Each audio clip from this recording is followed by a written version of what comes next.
الحمد لله وكفى وسلام على عباده الذين اصطفى أما بعد أعوذ بالله من الشيطان الرجيم بسم الله الرحمن الرحيم يرفع الله الذين آمنوا منكم والذين أوتوا العلم درجات وقال رسول الله صلى الله عليه وسلم إن العلماء ورثة الأنبياء وإن الأنبياء لم يورثوا دينارا ولا درهما إنما ورثوا العلم فمن أخذ به فقد أخذ بحظ وافر أو كما قال صلى الله عليه وسلم صدق الله العظيم وصدق رسوله النبي الكريم ونحن على ذلك لمن الشاهدين والشاكرين والحمد لله رب العالمين. قابل صد احترام علماء کرام،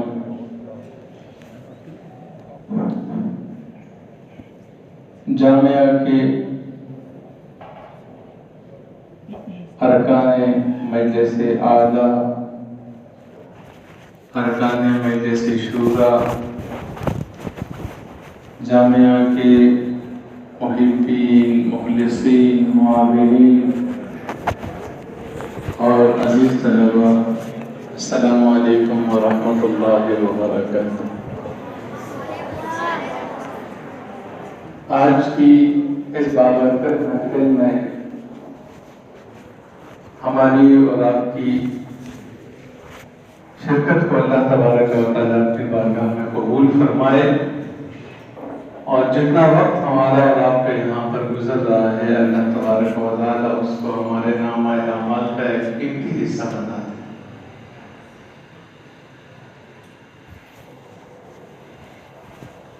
میں جس طرح جامعہ کی معزز مہمانان گرامی، ارکان شورا اور مجلس عاملہ اور معاونین مخلصین کو خوش آمدید کہتا ہوں۔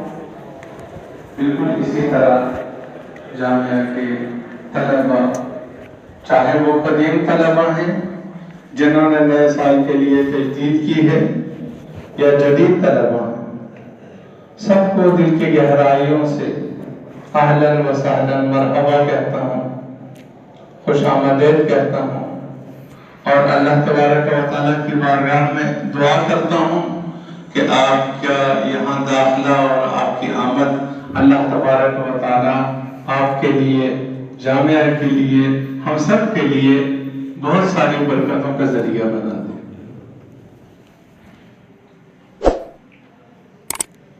آج ہماری خوشی دوہری ہے۔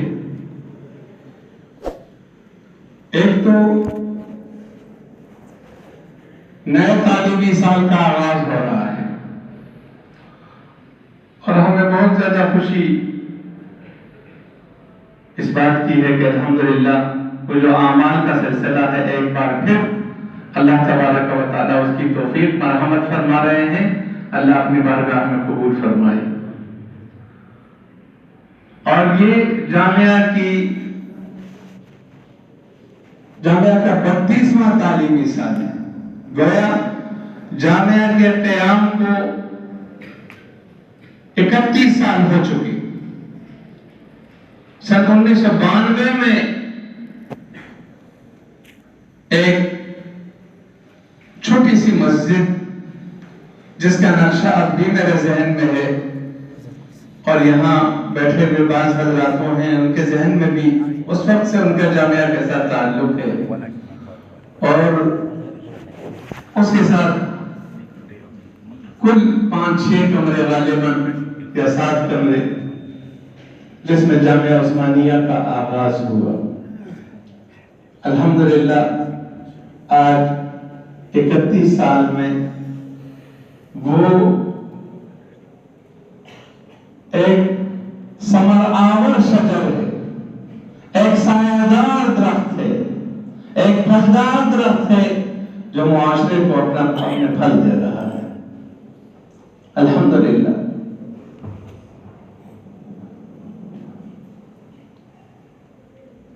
اللہ تبارک و تعالیٰ کا جتنا شکر ادا کیا جائے کم. تو ایک تو اس بات کی خوشی ہے کہ نئے تعلیمی سال کا آغاز ہے. دوسری اس بات کی خوشی ہے کہ ہم اور آج جس اس نئی عمارت کے اندر یہاں بیٹھے ہوئے ہیں جامعہ کے دارالحدیث کے نام سے،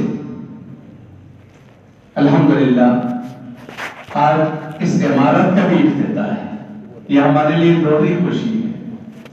اللہ تبارک و تعالی ان دونوں کو ہمارے لیے سدا خوشیوں کا ذریعہ بنائے اور ہمارے لیے مبارک کرے. طلبہ کرام، میں زیادہ آپ کی اور حضرت مفتی صاحب کے درمیان میں حائل نہیں ہونا چاہتا. اصل تو حضرت کا درس ہوگا اور ان کے قیمتی ارشادات ہوں گے، لیکن میں ایک بات آپ سے عرض کرتا ہوں کہ آپ صرف طالب نہیں ہیں بلکہ آپ مطلوب بھی ہیں. آپ تو آئے ہیں طالب کی حیثیت سے، لیکن آپ میں سے ہر آدمی ہمارا مطلوب بھی ہے. حضرت مفتی صاحب دامت برکاتہ العالیہ، جامعہ کے اساتذہ کرام، جب ایک تعلیمی سال ختم ہوتا ہے تو اگلے تعلیمی سال کے آغاز تک یہ دعائیں کرتے ہیں کہ اللہ اچھے طلبہ، صالح طلبہ، پڑھنے والے طلبہ اور ایسے طلبہ جو دین کے لیے، جامعہ کے لیے، ہم سب کے لیے دنیا اور آخرت میں سرخرویوں کا باعث ہوں، ایسے طلبہ کو اے اللہ ہماری طرف بھیج دے. اس طرح سے گویا آپ صرف طالب نہیں ہیں بلکہ آپ مطلوب بھی ہیں. آپ مانگے گئے ہیں، آپ خود سے نہیں آئے بلکہ آپ کو اللہ تبارک و تعالیٰ سے مانگا گیا ہے. اللہ تبارک و تعالیٰ آپ کی آمد کو یہاں قبول فرمائے. یہاں کچھ تو قدیم طلبہ ہیں. یہ جو گلدستہ ہے طلباء کا، اس میں ہر طرح کے پھول ہیں. آپ کے سامنے جو دورہ حدیث کے طلباء ہیں، گویا ان کے تعلیمی سفر کا جو لازمی حصہ ہے اس کا یہ آخری برس ہے. یہ گویا مہمان ہیں، اس ایک سال کے مہمان. اور اللہ کرے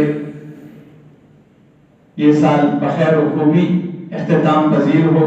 ان کے سروں پر دستار فضیلت سجائی جائے گی اور ان کو معاشرے کے اندر بھیج دیا جائے گا. اور یہاں وہ طلبہ بھی ہیں جو آج اپنے تعلیمی سفر کا آغاز کر رہے ہیں. اسکولوں سے آئے ہیں، کالجز سے آئے ہیں، بالکل ایک نئے ماحول کے اندر آج ان کا ہم استقبال کر رہے ہیں. تو وہ طلبہ بھی ہیں جو 2 سال 3 سال پڑھے ہوئے ہیں اور اپنے مراحل تعلیمیہ کی تکمیل کے سلسلے میں ہیں. تو گویا یہ رنگ پھولوں کا گلدستہ ہے جو ہمارے سامنے بیٹھا ہوا ہے. یہ اللہ تبارک و تعالیٰ کا فضل ہے، کرم ہے، احسان ہے. اللہ تبارک و تعالیٰ نے آپ حضرات کو اپنے دین کے علم کے حصول کے لیے منتخب فرمایا ہے. اس طرح یہ بات آپ کے سامنے آئی بھی. دین کے کام الحمدللہ مختلف جہات میں ہو رہے ہیں، لیکن مدرسہ تمام دینی کاموں کے لیے جڑ کی حیثیت رکھتا ہے. تمام دینی اور دین کے جتنے بھی شعبے ہیں، اگر آپ ان کے بارے میں سوچیں گے تو آپ اس نتیجے پر پہنچیں گے کہ دین کے ان تمام شعبوں کو سیراب کرنے والا، ان کو پانی دینے والا مدرسہ ہے. یہ مدرسہ ہے تو دین کے تمام شعبے وہ آباد ہیں اور وہ اپنا کام کر رہے ہیں. خدا نخواستہ مدرسہ متاثر ہو گیا تو دین کے سارے شعبے متاثر ہو جائیں گے. اور یہ وہ راز ہے جو ہمارے دشمنوں کو بھی معلوم ہے. اور آج کا یہ مدرسہ، یہ چھوٹے چھوٹے مدارس جن کو عام معاشرے کے اندر کوئی خاص حیثیت نہیں دی جا رہی، لیکن آپ مغرب سے جا کر پوچھیں کہ ان کے ہاں ان مدرسوں کی کیا حیثیت ہے، اس لیے کہ ان کو پتا ہے کہ یہ دین زندہ ہے، مسلمان زندہ ہے، ان کی روایات زندہ ہیں، ان کی درخشندہ اور تابندہ ماضی کے ساتھ اس کو متعلق کیا جا رہا ہے پھر مدارس کے اندر۔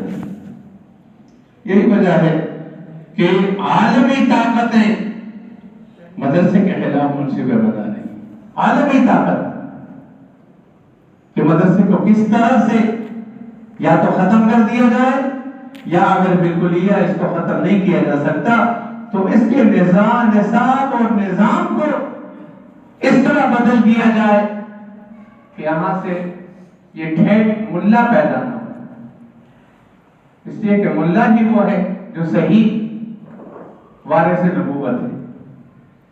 میں نے جو حدیث آپ کے سامنے شروع میں نے حدیث پڑھی، رسول اللہ صلی اللہ علیہ وسلم کا ارشاد ہے کہ انما العلماء ورثۃ الانبیاء وان الانبیاء لم یورثوا دینارا ولا درہما، انبیاء کی میراث مال، دولت، بینک بیلنس، جائیدادیں، بلڈنگیں، زمینیں، یہ انبیاء کی میراث نہیں۔ انما ورثوا العلم، انبیاء کرام نے جو میراث چھوڑی ہے وہ علم کی میراث ہے، قرآنی علوم کی میراث، نبوی علوم کی میراث۔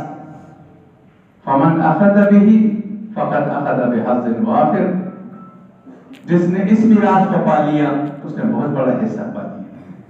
تو ان مدارس کے اندر الحمدللہ وارثان نبوت پیدا ہوتے ہیں، اور الحمدللہ آج یہ اللہ تبارک و تعالیٰ کی قدرت ہے، اور اللہ تبارک و تعالیٰ نے مختلف زمانوں کے اندر مختلف اسباب بنائے ہیں، تیار کیے ہیں، جن کی وجہ سے دین زندہ اور تابندہ رہا ہے ہر دور میں۔ میں یہ سمجھتا ہوں کہ آج کے زمانے کے اندر دین کی سیرابی، اس کی تابندگی، اسے سرسبزی اور شادابی ہمارے اس خطے کے اندر اللہ تبارک و تعالیٰ نے ان مدارس کے ساتھ جوڑ رکھی ہے۔ یہ مدرسے اگر ہیں اور ان علوم نبوت کو لے کے چل رہے ہیں، قرآنی اور حدیث کے علوم کو لے کے چل رہے ہیں، تو الحمدللہ یہ دین زندہ ہے اور اس کے تمام شعبے زندہ ہیں۔ میں بس آپ کا زیادہ وقت نہیں لینا چاہتا، لیکن ایک بار پھر میں آپ سب کو مبارکباد بھی دیتا ہوں، اور میری دعا ہے اللہ تبارک و تعالی جس مقصد کے لیے آپ تشریف لائے ہیں اس مقصد میں آپ کو کامیاب بنائے، آپ کو عالم بعمل بنائے۔